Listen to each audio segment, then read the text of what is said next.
children, murder, genocide, mechanics of death, all through the sky.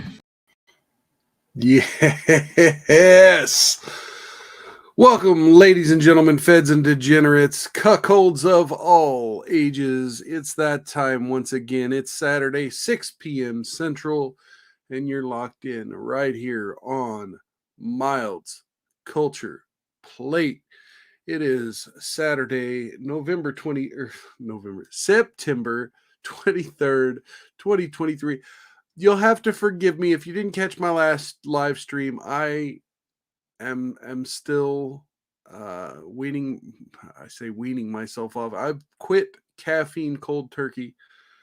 I've quit super high sugary sodas cold turkey, and so yeah, I'm still adjusting to the brain here. So today we're going to be drinking some more Wolcott bottled in bond Kentucky straight bourbon whiskey. 50% alcohol by volume, 100 proof. I'm going to go ahead and pour a little bit. So feel free to say hello in the chat if you want to toast. I'll go ahead and do that right now. Cheers to Mike Likes Tacos. And cheers to Shut Up I Can Cook over on YouTube. Welcome. So today we have an interesting show. I'm mostly going to be covering the topic of marriage. I'm going to kind of slide into that slowly by talking about free speech first.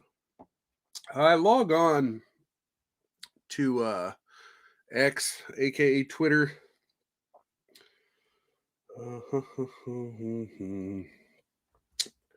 And I see this tweet in response to a Russell Brand video. So we got the Russell Brand video here, reposted by Kanakoa the Great. And we covered the Russell Brand stuff pretty much in depth on my last show. I didn't really talk too much about the fact that a member of Parliament sent a letter to Rumble. Rumble stood up for Russell Brand. I didn't really talk much about that, but I should have, because here's an interesting tweet. Here's Elon Musk saying, it's rather disappointing that he's exclusively pushing Rumble when X has supported free speech just as much. And then, of course, you have Robert Barnes, Nina Infinity, so many people,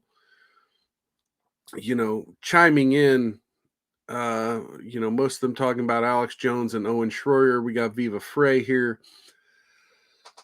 You're not a free speech platform. You're not as free speech as Rumble as long as Alex Jones and Owen Schroyer are not allowed on your platform. So yeah, fuck you, Elon Musk. But who is allowed on the platform? Ed Krasenstein. Ed Krasenstein had an interesting take here.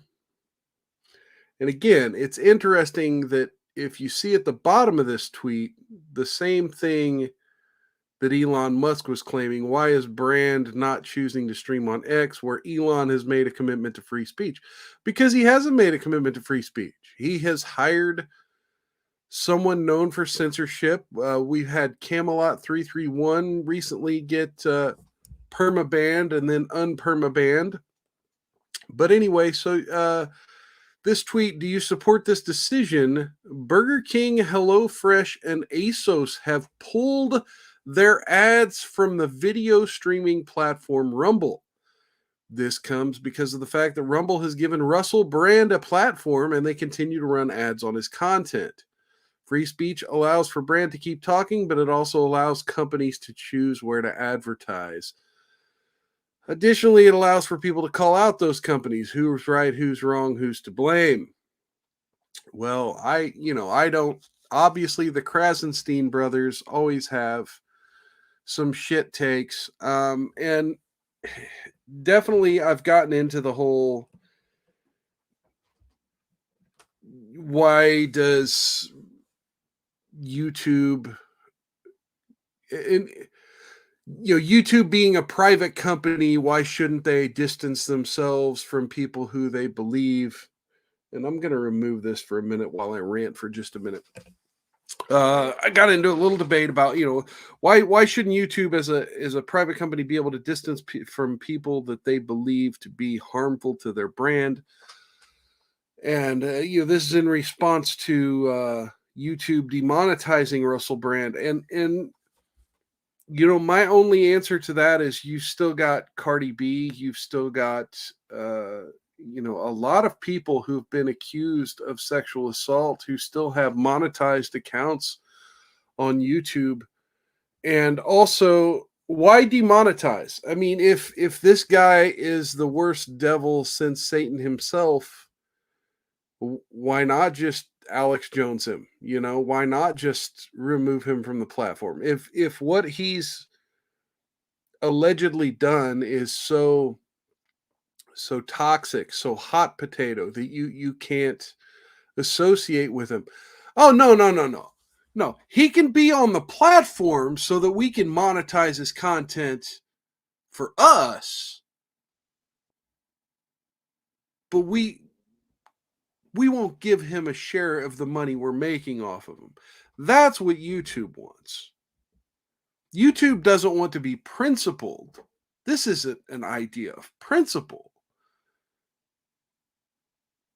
This is about getting their own fucking authoritarianism. Yes, exactly like Mike Likes Tacos just said in the chat. It's about bullying the other side politically. And I don't want to get into whole everyone's bad takes on this. I know there was a whole thing with Candace Owens talking essentially about this, and then Nick Rekieta covered that, and he kind of had a bad take, and she had a bad take, and so many people have bad takes.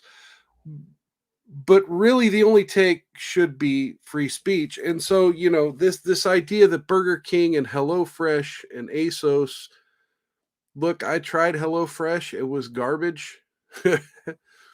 And I've definitely tried Burger King a lot of times, and they're not my favorite, fast food. I'm a fat guy. I love my fast food.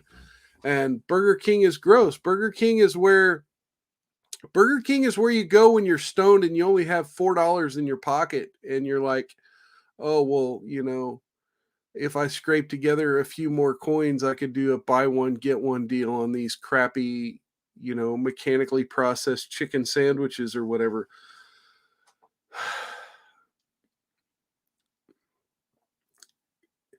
So, where should you take your dollars instead of Burger King? Well, if you can make it to Japan, you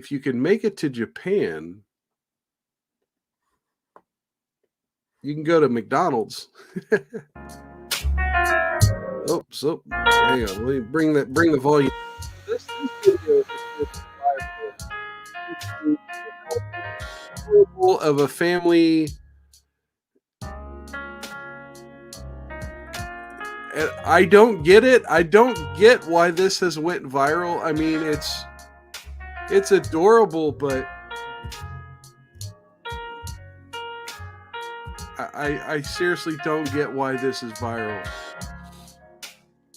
Maybe somebody can inform me, but yeah, that went viral this week. So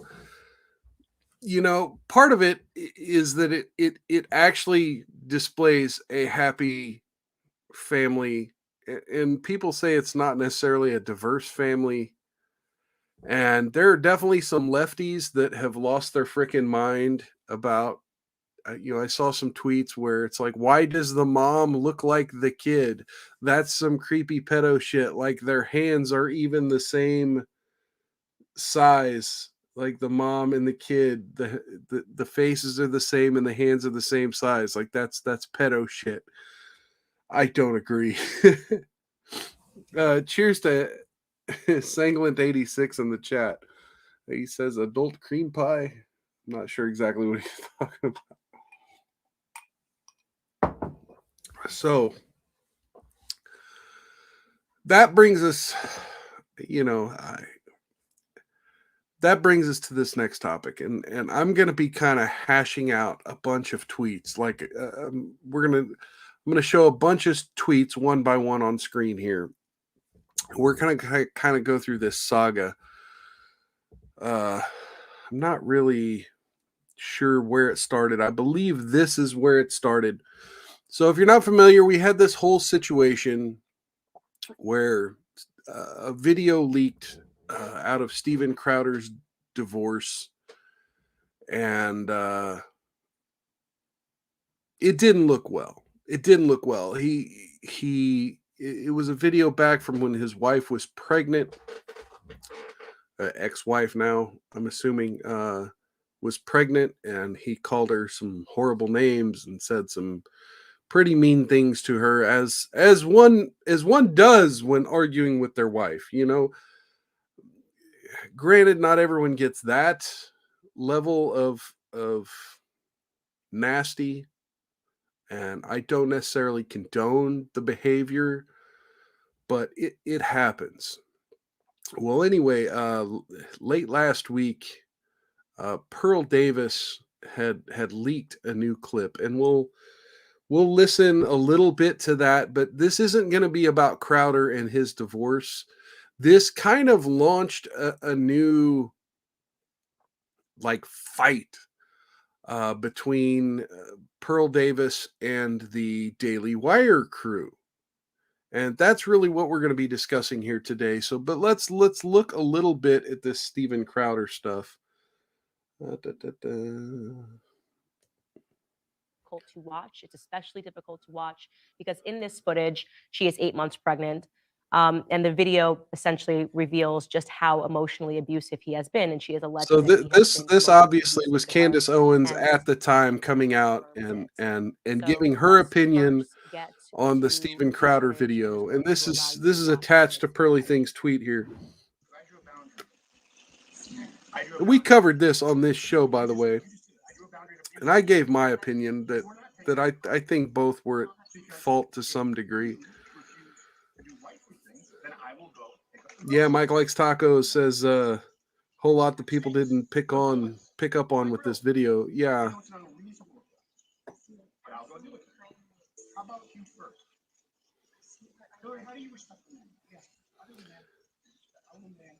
Okay, we're going to fast forward a little bit through this because I want to hear Candace Owens' take here at the end.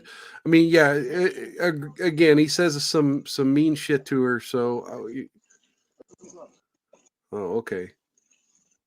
Well, I guess there is no more Candace Owens' take. I guess that was it. We heard. That is the context of that. Saying if you go to your friend and you know that it was not meant that way, and you marry. So this is Pearl Davis releasing this to provide some context to the other video.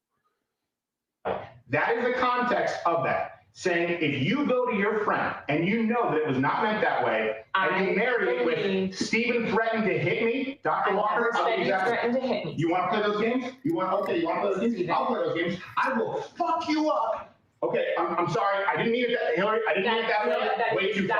That's exactly what happened. I will actually say that what Steven is saying right now is exactly what happened. Okay? That terrified me, and that is way too far. And it can't. But it's way too far to claim that I. This is the first time I'm hearing this, by the way. And you know what? Let me tell you something I appreciate. Okay. I appreciate that the way that he just communicated what happened to you is exactly what happened, okay? I was louder. You were louder. Now, what you need to understand was you are a big man. You have never said anything like that to me before. Okay, you've never said anything like that to me before. And it truly scared me. Okay, so it scared her because he's not like that, because he's never said anything like that before. Anyway, let's continue. Okay, and I need you to understand that it truly, really scared me. I understand that. Did you think he was going to hit you at that moment? I was walking out the door, and then I was scared to go back into the house. Would we admit this? I was across the house when I yelled at you. I wasn't even within striking distance. You were not within striking distance, correct? Okay. It was so I wasn't even up physically in her face. But here's my point. It was bad that he said that. Yes. Okay. And he admits He it. shouldn't have said it was wrong. I think he said that. He caught himself. He said, I didn't mean it that way. He There we tried go. to roll it back or whatever, pull it back. Now, you had a right to be upset with the verbiage of what he said and how I said it. I'm just saying, in hindsight, would you agree that 3 months of what he has gone through is a little bit of an overreaction? Real quick, I want to address Shut Up, I Can Cook in the chat. Yes, I don't know if you're talking to me or Mike likes tacos, but yeah, I can make a pretty mean taco, but you know, it's just going to be your gringo taco, your ground beef. Anyway, she said she's going to disappear for a while, so I want to make sure I got that in. So I need to clarify something, okay? Can I share some information? There'd be a lot of progress if you said maybe yes here. Oh, yes. Oh, yes, absolutely, yes. For that incident, yes. Oh, let me back up just a little bit. I screwed that up. So I Overreaction. Need to Okay, is it an overreaction? Can I share some information? There'd be a lot of progress if you said maybe yes here. Oh, yes. Oh, yes, absolutely, yes. For that incident, yes. Okay, I agree with you, okay? Okay, so here we have even Hillary herself saying that there was an overreaction, that it was overblown, that he immediately was like, I didn't mean it that way. And so for a couple days, Pearl Davis was asking for Daily Wire to retract some of the nasty comments they made about Steven Crowder. You know, this all came out of Crowder just asking for more control over his own content in a contract, and it blew up into this whole discussion about marriage, and we're going to get into some of it here. So here's Jordan Peterson. And look, Jordan Peterson is what he is. So here's the original tweet by Pearl Davis. I don't know who she's replying. Oh, she's replying to Shoe on Head, and I'm blocked by Shoe on Head.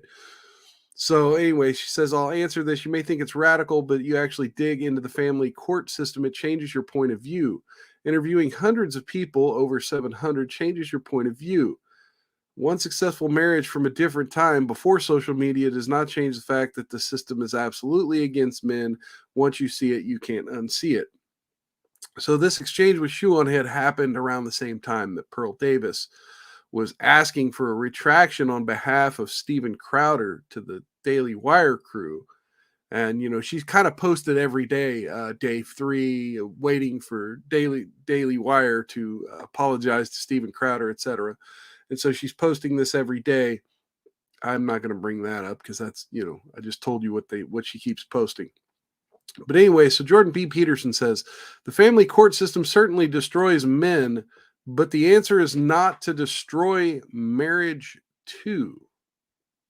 Okay. And then Pearl Davis replies, nobody is calling for the destruction of marriage. We're calling for the legal restoration and caution in the meantime. And that was kind of the end of the exchange between Pearl Davis and Jordan Peterson. However, Matt Walsh and Jeremy Boring, and Matt Walsh's wife, by the way, chimed in a little more on this idea that red pill persons like myself don't advocate marriage. And we'll get into a little more about my point of view here in just a moment, but let's oh look, I didn't share the tweet. There it is. Okay. And so here's Jeremy Boring's big screed on what's going on here. This red pill attack on marriage is evil. Divorce is also evil. No-fault divorce is particularly evil. Divorce when children are in the picture is one of the most evil acts a person can engage in. All of these acts of evil are common because evil is common and we are all given to it from time to time, but that does not change what they are. The fact that women initiate 80% of divorce is evidence that some manifestations of evil are more common in women, something society, and frustratingly Christian society, has been trying to obscure since we've turned over all moral authority to women in the 20th century. It is also evidence of a deep societal sickness, one that creates enormous incentives for women to divorce and virtually, though not absolutely, none for men. The red pill rightly observe much of this sickness. They even rightly diagnose much of it. And here's the but. But they turn on the institution itself, an institution fundamental to human flourishing, the flourishing of children and the flourish of society. An institution that is, when rightly ordered, the great metaphor for our relationship with Christ. Marriage makes men men. Marriage saves men and is a picture of the salvation of men. We should fight to make marriage marriage. We must defend men's rights in marriage, but we must not abandon marriage. To abandon marriage is to abandon the fight beneath the fight on which all other fights are premised. Anti-marriage is anti-life. You cannot be conservative and anti-marriage. Fucking wow. The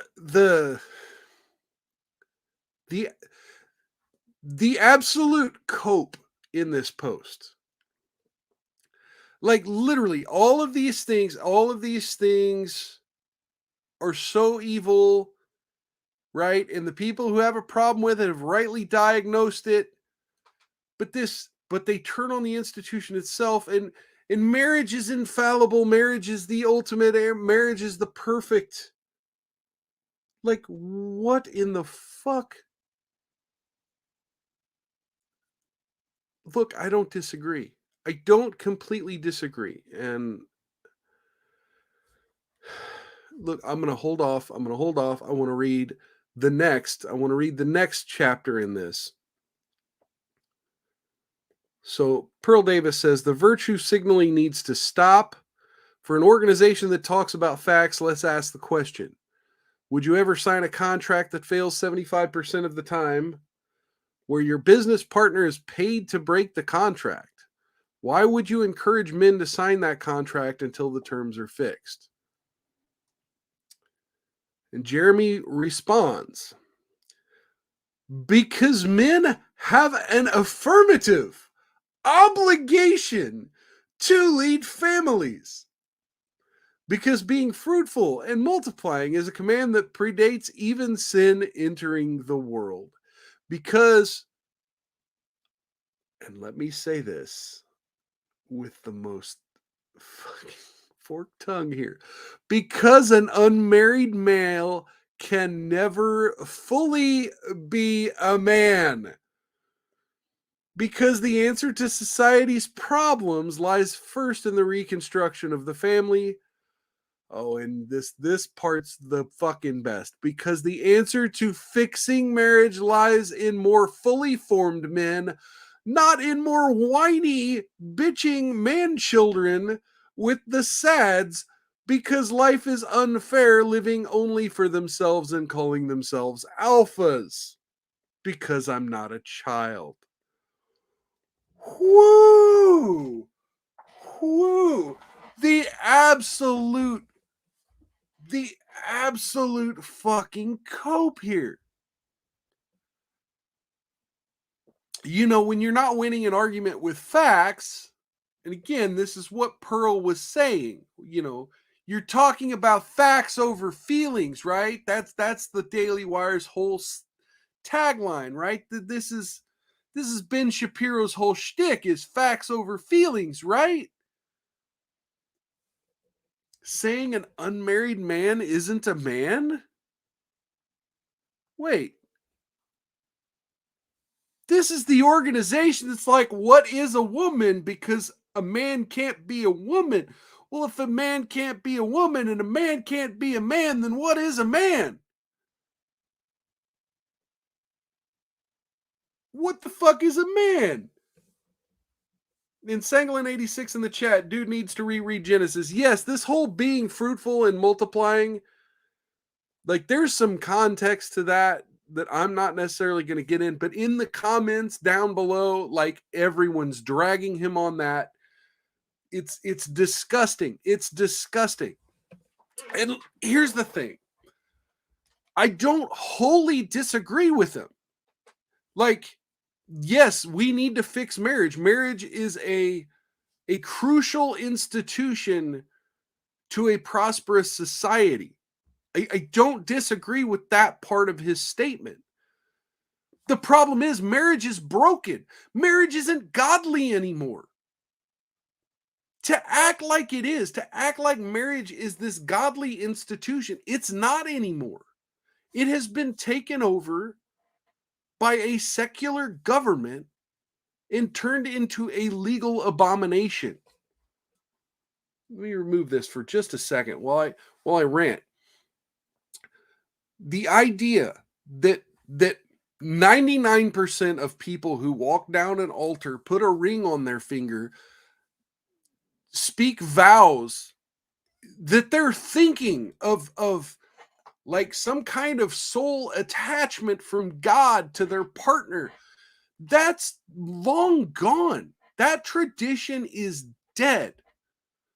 Modern marriage is simply this, like Pearl Davis said, a contract based on money, a contract based on loyalty, and again, even Jeremy himself admits that women have been incentivized to break that contract. Fix marriage first, then say, let's save marriage. You save marriage by fixing it. You don't save marriage by telling young men they still need to get married, even though it's a fucking poison pill, even though it's a gun to their head. You don't save marriage by telling young men that they have to participate in a broken system. That's not how you save marriage. Let's fix the government aspect of marriage first. Let's fix all these other parts of marriage first. And then maybe us red pillars can agree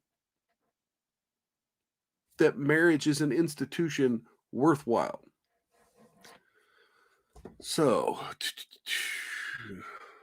anyway, so Pearl Davis, TradCons push marriage because they aren't old enough to know better yet. They don't know the reality of what they are pushing. And it's got Michael Knowles at 33 years, Ben Shapiro at 39, Matt Walsh at 37. And then, so down here in the comments, Alicia Walsh said, Pearl, yeah, of course, her husband, she's coming to her husband's rescue. Which, again, in the context of this conversation, is very noble. Like, yes, stand up for your marriage, but as we're going to see, your marriage isn't. Pearl, why do you assume they don't know what they're advocating for with marriage just because they're in their 30s? Matt and I have been married 12 years this month. You don't think we can speak to the advantages of marriage at this point? No, because the conversation isn't about marriage. The conversation is really about divorce. And then Mike Like Taco say, I would say they're not old enough to be actually TradCon, just an imitation. Yes. They're definitely the young grifters of conservatives that Nick Rekieta was talking about on his show the other night. And then Law of Self-Defense chimes in here. Look at all these lottery winners urging everyone else to rely on lottery winning as their financial plan. How narcissistic do you have to be unable to recognize that just because something worked for you personally doesn't necessarily make it a good plan generally? Wow. Andrew Bronca with the base take right there. And that's really the key here, is that, all of these people rushing in to say, oh yeah, there's actually no problem with marriage, or haven't been divorced, right? Like that's the rub. Like you show me a divorced person who's coming out and saying, oh no, yeah, divorce isn't risky at all. You know, we should still prop up the institution of marriage as if it's, you know, the second coming of Jesus, because it is. Mike like tacos. Millionaires agreed to what I did. Here we go. So he says, 6 kids and married for over a decade. Pretty sure I understand marriage and family life a lot better than you, Pearl. And then so she said, the issue you're also going to get with trad cons is they're typically above average in some way. They live a different reality. Tall, wealthy men, successful, are better able to recover after a divorce. It's the average men, the truck drivers, construction workers, plumbers that are financially ruined and contemplate suicide. Men are 8 times more likely to commit suicide after a divorce. So you get these rich men encouraging men to sign up for marriage without warning them of any of the risk.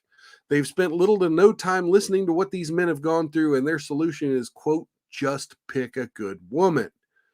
They have no idea how much a woman changes during a divorce, and there's typically nothing the man could have done. So he responds, Pearl, the fact that you think you can speak for men and even speak to the male experience better than I can really conflicts with your alleged anti-feminist leanings. You're lecturing men and speaking out against marriage. Both are as feminist as it gets.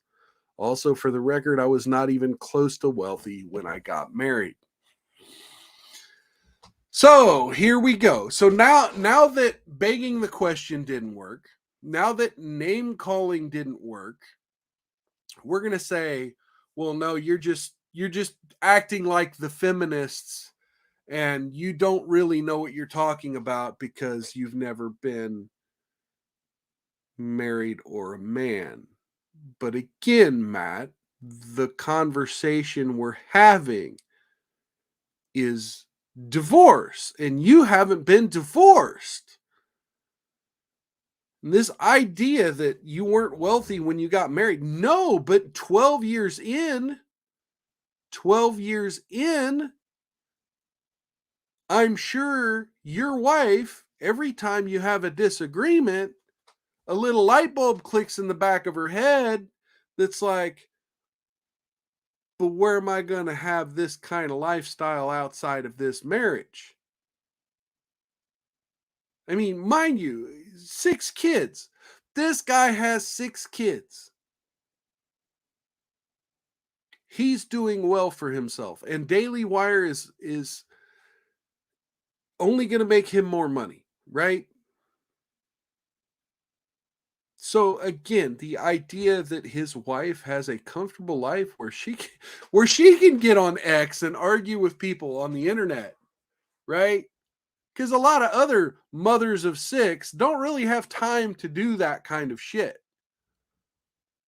You know, because a lot of mothers of 6 are in 2-income households, or they're single mothers.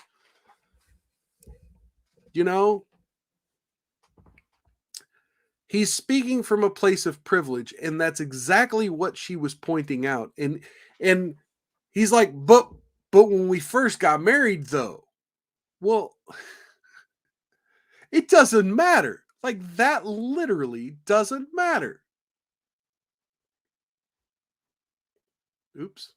And again, the whole time I was on the wrong tab. Like, it literally doesn't matter what happened 12 years ago, who you were 12 years ago. Because divorce can happen in the blink of an eye. All it takes is your woman to get bored. And right now, the money's worth more to her than the boredom. The commitment to you, I'll even be generous and say the commitment to you is worth more to her than any negative feelings she might be having. But all it takes is those feelings to change just a little bit, and for her to see dollar signs in her kids. And there was a good response in one of the comments on one of these threads, and I didn't bring it up, but someone said something along the lines of, "For that's all fine and dandy, but what happens when someone's wife only sees their children as means to obtain green pieces of paper? Like, that's when our society is broken, and that's exactly what's happening to many of these men."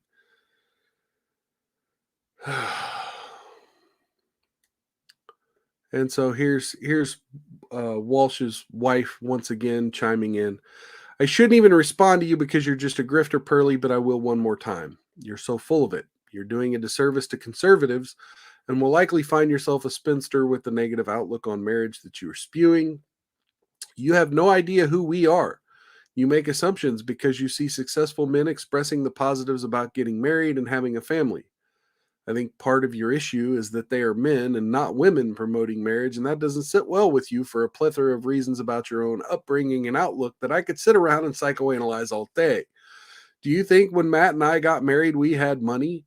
Do you think Matt was wealthy at 25 and thinking, wow, I have so much money, I don't care if I get married young and divorced at some point because I could bankroll a divorce? Do you think only now, 12 years in at this juncture of his career, he's decided to be pro-marriage? You'd be wrong on all accounts." None of these accusations were even hinted at. Like, this is all literally just spewing garbage, throwing red herrings at the argument. Like, none of this is relevant to anything. Again, the conversations about divorce, the conversations about you, Alyssa, and your commitment to this marriage, to the point, like, not just your commitment to your marriage today, but again, the idea that you spoke the words, "till death do us part." And whether or not 30, 40, 50 years from now, when you're sitting on your deathbed, you're still wearing that same wedding ring. You're still in love with the same man, and he's still your entire world. Yeah, once those 6 kids are grown and out of the house, then what? He and other conservative men aren't selling people on lies regarding marriage. They're a beacon of encouragement in this dumpster fire of a culture that promotes itself. God forbid he shows the joys of marriage. Even then, Matt isn't forcing anyone to get married. Okay, there we go. Matt isn't forcing anyone to get married. Okay, so when we say marriage is a dangerous proposition, and then down here, promoting marriage is not a form of assisted suicide. Yes, that's exactly what she's talking about. It is. It literally is. And again, if you have a happy marriage, good for you. If you can trust your wife, good for you. But again, the statistics show over 50% of marriages end in divorce. And over 50% of divorces are initiated by the woman. For young men, that is a suicide pact. I mean, it just is. It just is. Oh, nope. Oops, I clicked the wrong thing here. Oop. I meant to click share and I almost subscribed to Pearl Davis financially. Don't want to do that. Stop standing in the way of reform by bullying men to partake in the existing system. If you want families to once again return to the core of American life and stop the tide of men walking away from marriage, then call for divorce reform. And really, look, I'm hoping that that's the thing we're all agreeing on here, is that we need divorce reform. What we're disagreeing is, what do we do in the meantime, right? But again, when you tune into the Daily Wire every day, they're talking about Joe Biden. They're talking about the war. They're talking about Democrat this, Democrat that. They're not talking about ending no-fault divorce. They're not talking about, they might occasionally touch on the welfare system, but they're not going to touch child support and alimony and all of these other things baked into the idea that when a woman gets a divorce, it can frequently be a nice large payday. And oh my Lord, speaking of, there was a couple of news stories this week that I forgot to bring up that are right in line with this topic. Anyway, so let me go back to this. Okay. Aubrey Huff, what hurts men most isn't losing her nor giving up half of what he's ever earned. It's knowing that he married a woman. Oh yeah, this is the one I was talking about. It's knowing that he married a woman so soulless, selfish, and spiteful that she would use her own children as leverage against the father they love for green paper. Wow. Wow. Wow. That's, yeah, okay, so I did bring it up.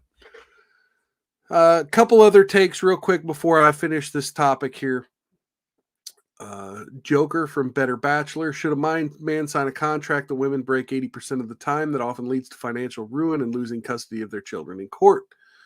Women are often goaded into lying. Men are abusive to guarantee their win in court. Until the laws are fixed, marriage is a hard no. And again, back to Andrew Branca, Law of Self-Defense. It's not 50-50 that only counts for divorces. Add another 25% on the negative side for miserable men trapped in the it's cheaper to keep her marriages, unwilling to risk financial destruction and the loss of their children.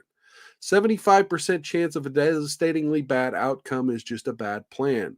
No sane person would enter into a commercial contract on such terms. And finally, we have, agreeing with the Daily Wire camp, we have Dr. Abby Johnson, who's, if you're not familiar with her, she's used to be in Planned Parenthood, and since then she's become a pro-life activist.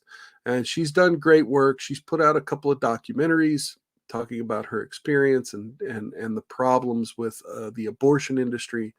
But here she's got, once again, the dumb Catholic take. And there was definitely a whole Catholic part of this debate that I didn't get into because I'm not Catholic. Anyway, so she says anyone preaching for men and women to avoid marriage in order to protect themselves is a wolf in sheep's clothing or a wolf in wolf's clothing. Marriage is an institution created by God to bring children into the world and form a lifetime partnership rooted in love. It's great. And so in her bio, she calls herself a mama and a wife over here. So yeah, she's married, but she says, wolf in sheep's clothing. Is not a woman advocating marriage not a wolf in sheep's clothing? Is that not? Is she not the predator? Michael X Tacos has a good point here, and this is going to be where my rant really kicks in. And I've given different versions of this rant before, so you're probably used to hearing this by now if you've been watching Miles Culture Plate for any long length of time. But Mike Likes Tacos says, if it's purely an institution from God, then why do I need the government involved?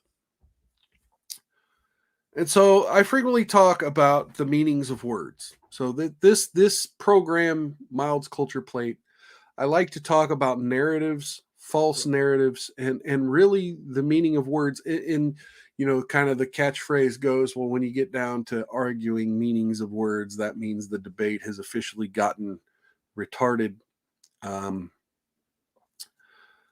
It is what it is. The debate definitely has gotten to some pretty muted levels of intelligence.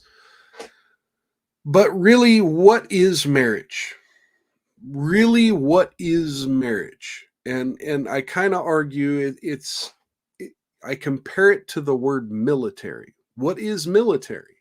Is military, when someone says, do you support the military, right? When someone asks you that question, are they talking about, do you support this brotherhood of troops meant to protect the country? Or are they talking about a government institution whose objectives are handled by politicians? Are they talking about just individual men taking an oath to, protecting their nation? Is it an individual thing? Is it a brotherhood thing? Is it a government thing? And, you know, some would argue it's all of the above. It kind of is all of the above, but depending on the context of the question. Well, yeah, I support an individual soldier in his relationship with his country. I support the military, but I don't support the military, which is a violent force of men directed by politicians to kill other men, who are often bought and paid for by giant corporations, right? Like that's the military. It's giant corporations paying government agents to do their dirty work by killing men in other countries. I don't support the military. I do support the brotherhood. I support the soldiers. I support the individual oath men take to defend their country and defend their brothers. You know, I don't think that's a dissonant opinion. It's noble to want to protect your country. It's also noble to understand that that institution has been taken over. And the same holds true for marriage. What is marriage? Is marriage an oath to God? Is it part of your relationship to God? Is it this promise to God that I'm going to make this other person equal to myself in a life? Well, I mean, and again, in the religious sense, it's God then wife, right? It's God that you, so not necessarily equal, but you know, that I would take this person on as, you know, all the oaths: to love, to cherish, to honor, obey forever, right? Is it a relationship with God? And if it's a relationship with God, okay, well then is it a relationship with you and another person? Is it a family unit, right? Are you taking an oath to build a family together? Right? Is your oath to God? Is your oath to the family? Is it your oath to the partner? Is it your oath to the government? And I would argue that all of these fucking men from the Daily Wire, and Candace Owens too, all of these people, Jordan Peterson, Ben Shapiro chimed in too, but I couldn't find those tweets. All of these men from the Daily Wire went and got a marriage license, went and got a government marriage license. It wasn't about their oath to God. They went and took an oath to the government. These so-called conservatives went and took an oath to the government and want to shit on Pearl Davis for saying, yeah, that's dangerous.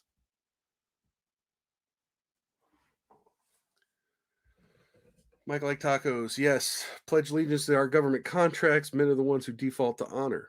Yeah.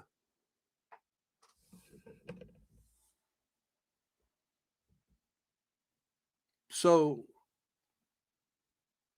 marriage is a legal term crafted by government and used by government to give selfish, heartless, cruel women whatever they want. And until you fix that, I would argue with you that the oath to God, the oath to your partner, like, you can do those things without signing that document. I mean, granted, some states have common law marriage where if you're cohabitating for a certain amount of time and you're calling each other husband and wife, then the government will treat you as such and act like you went and got the license anyway. I don't support that either. So be careful doing that. But if you live in a state where they don't have the cohabitation laws or the common law marriage laws, you can take an oath to this person and swear to God that you're going to love them.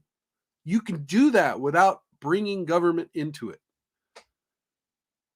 Now, I would argue that should you split up, should you have kids, you're still going to wind up in the family court system. So again, be careful.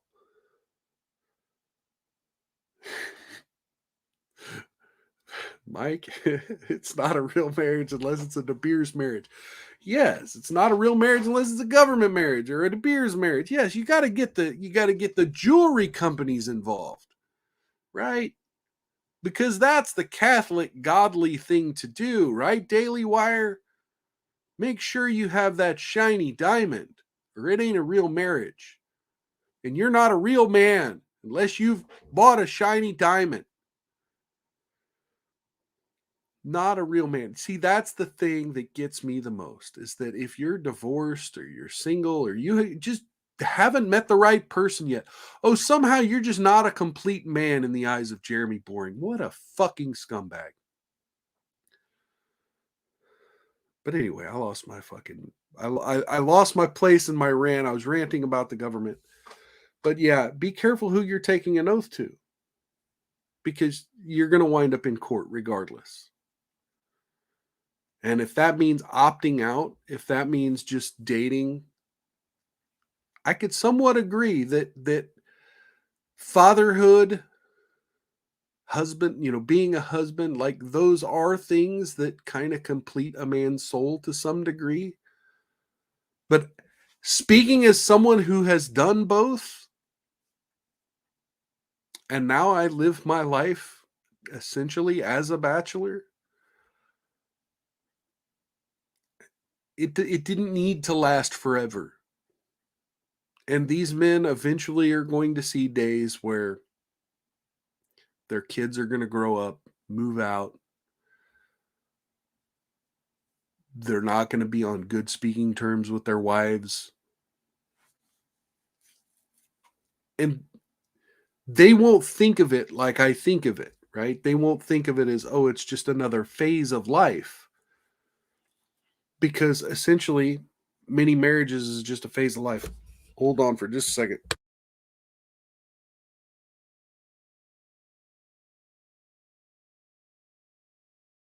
Oh, I had to sneeze. It definitely upsets me, because when Pearl Davis talks about the suicide statistics, we don't think about the fallout of what we advocate for. It's a responsible thing to do. And we do need a new generation of children with fathers in the home. But saying go get married and impregnate a woman isn't the way to do that, because there's no guarantee you're going to be in that home as a father.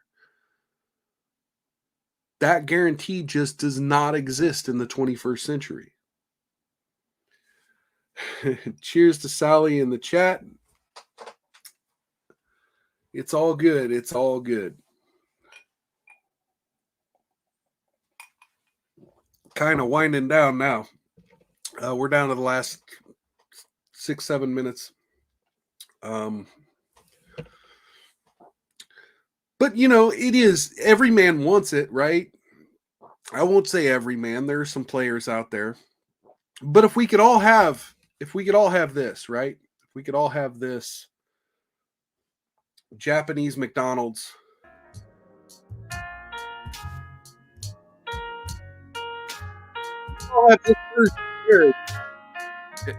and if that's the way it was 24/7, 365 days a year for the rest of our lives, we would all sign up in a heartbeat, right? This right here, and maybe that's why it went viral, because it is wholesome, because it is the ideal, because young men strive for this.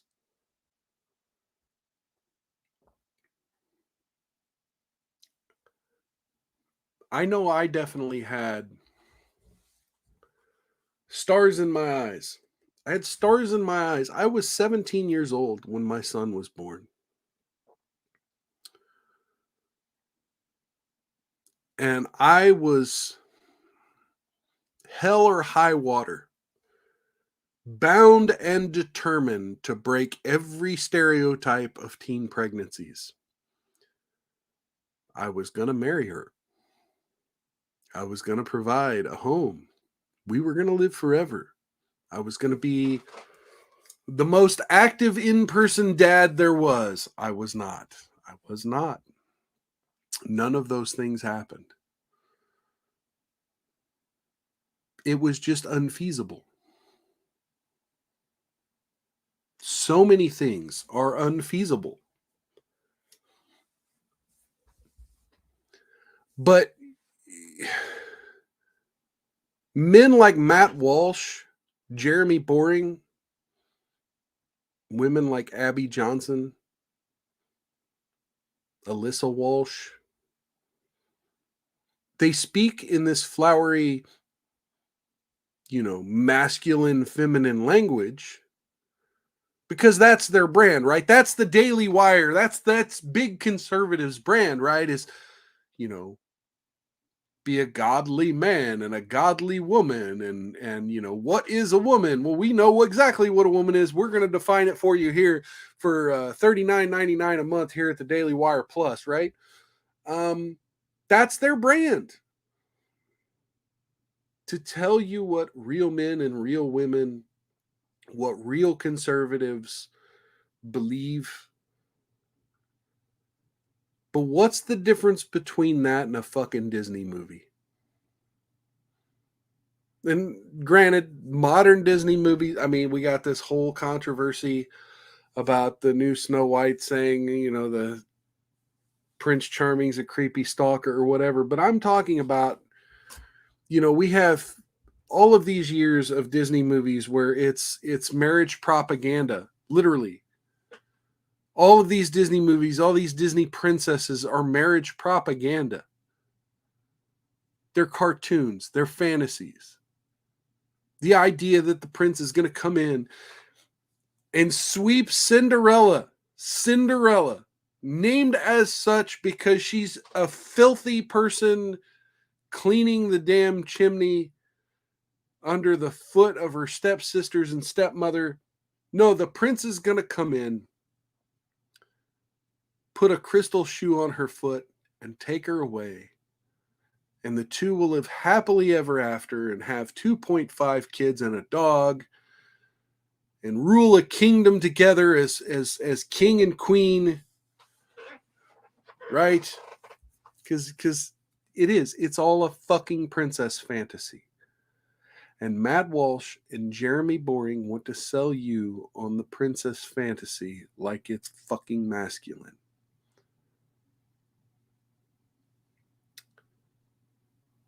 And like I said, they're not entirely wrong.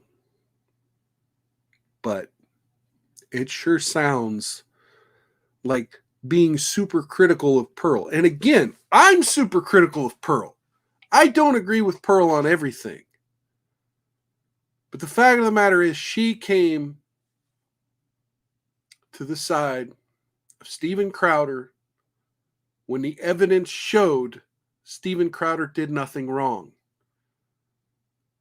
And instead of admitting they were wrong, the staff of the Daily Wire doubled down and started shitting on the red pill. Just like Burger King and ASOS and HelloFresh, boycott them. Show them you don't support them. Show them they took the wrong step here. I think the Daily Wire is getting ready to face a similar situation. They're big con, big conservative. And the older they get and the more rigid they get in their Catholicism is real.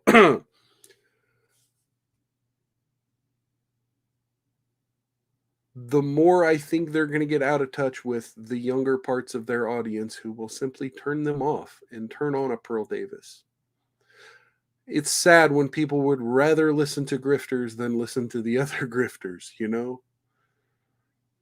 But that's what's going to happen. And unfortunately, this message that we need to restore marriage and make it a godly thing again will get lost on those masses.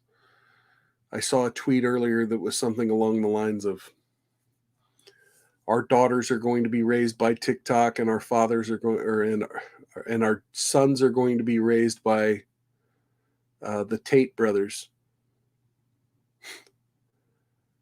I mean, that's just the reality we live in. And unless we break the chain, unless we reject the notion that large corporations and government and grifter conservatives on the internet have our best interests in mind, we'll never break that cycle. Anyway, so thank you all for stopping by. Big shout out to Talk with Sally and Mike Likes Tacos and Shut Up I Can Cook and Sanglint 86. You know, big shout out to all y'all for stopping by. Cheers. Cheers to everybody who stopped by. Always good having people to bounce things off of. Anyway, not sure what the topic of the next show is going to be, but it's probably going to be this Wednesday right here at www.rumble.com/mild/live and youtube.com at the Mild World, and on Twitter at the Mild World, also known as X. This Wednesday, 6 p.m. Central, as we do every week. If you can, take just a moment to click that thumbs up button, or click that share, or click that follow. Any of the above, I would appreciate if any of those things happen. Sharing this off platform really, really helps in the algorithms, and definitely clicking that like button lets people know that my content might be worth watching just a little bit. And I hope it is. I hope it is worth watching. Feel free to leave a comment below if you think anything needs to change. I do like to listen to my audience somewhat. Until next time, take care. Let's see. I forget my spiel, man. This caffeine thing. Take care of yourselves. Take care of one another. Outlast the haters. Don't get any on you. And if you do, rub that shit in real good. Catch you next time on Mild's Culture Plate. Peace.